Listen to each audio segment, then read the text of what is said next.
మొదటి రాజుల గ్రంథము 14వ అధ్యాయము. యెరోబాము ఏలిన దినములు 22 సంవత్సరములు.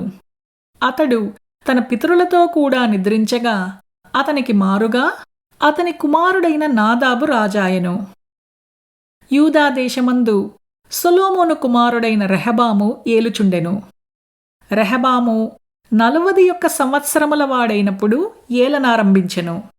తన నామమునుంచుటకై ఇశ్రాయేలీయుల గోత్రములన్నింటిలో నుండి యెహోవా కోరుకొనిన యెరూషలేమును పట్టణమందు అతడు 17 సంవత్సరములు ఏలెను.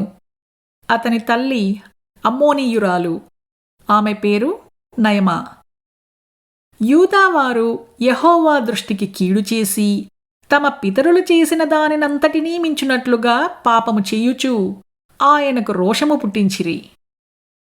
ఎట్లనగా వారును ఎత్తైన ప్రతి పర్వతము మీదను పచ్చని ప్రతి వృక్షము క్రిందను బలిపీఠములను కట్టి విగ్రహములను నిలిపి దేవతాస్తంభములను ఉంచిరి. మరియు పురుషగాములు సహా దేశమందుండిరి.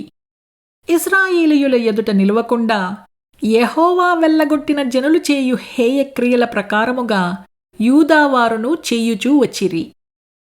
రాజైన రెహబాము యొక్క 5వ సంవత్సరమందు ఐగుప్తు రాజైన షీషకు యెరూషలేము మీదికి వచ్చి యెహోవా మందిరపు ఖజానాలోని పదార్థములను రాజనగరు యొక్క ఖజానాలోని పదార్థములను ఎత్తుకొనిపోయెను. అతడు సమస్తమును ఎత్తుకొనిపోయెను.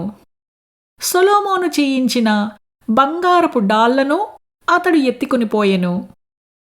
రాజైన రెహబాము వీటికి మారుగా ఇత్తడి డాళ్లను చేయించి రాజనగరు ద్వారపాలకులైన తన దేహ సంరక్షకుల అధిపతుల వశము చేసెను. రాజు యెహోవా మందిరమునకు వెళ్ళునప్పుడెల్లా రాజదేహ సంరక్షకులు వాటిని మోసుకుని పోయి అతడు తిరిగి రాగా వాటిని తమ గదిలో ఉంచిరి.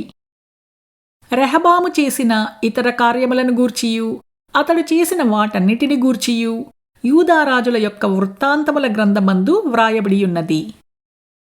వారు బ్రతికినంత కాలము రెహబామునకును యరొబామునకును యుద్ధము జరుగుచూ ఉండెను.